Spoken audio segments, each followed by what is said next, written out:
तर आत्ता वाजलेले जवळजवळ 8 वाजायच्या टायमात आहे आणि सूर्यास्त झालेला आहे. आपण 3 महिन्या अगोदर एक फांदी ग्राफ्टिंग केलेली सिंदुरी बोरीला ॲपल फ्रूटची. तीच तुम्हाला आता मी दाखवते आणि साईडच्या फांद्यासुद्धा कट केलेल्या आहेत. आता तुम्हाला दाखवते जवळ जाऊन.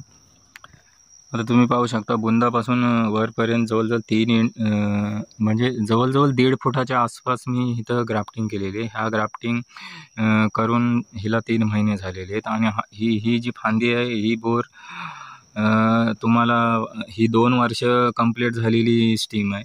आता ही फांदी आहे. आता ह्या फांदीलाच मी ही ग्राफ्टिंग केलेली आहे आणि ह्या फांद्या मी आत्ताच कट केलेल्या आहेत.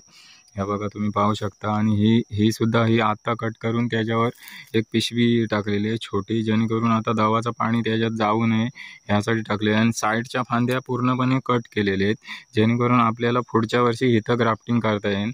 ह्याला ही ग्राफ्टिंग सिंदुरी बोरीचा आहे.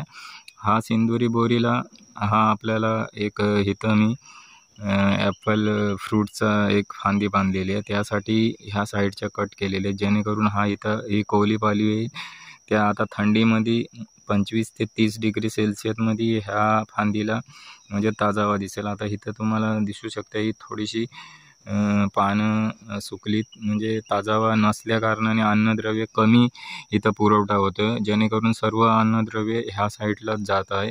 त्यासाठी आपल्याला ह्या फांद्या पूर्णपणे कट केलेल्या आहेत. आता ह्या कट करून ह्या फांदीला अन्नद्रव्य ही फांदी बरोबर पोचवेल आणि ही फांदी टवटवीत होईल. आता 4 ते 5 दिवसा 7 दिवसानंतर कंपल्सरी तुम्हाला ह्या फांदीचा जरूर रिझल्ट दाखवेन.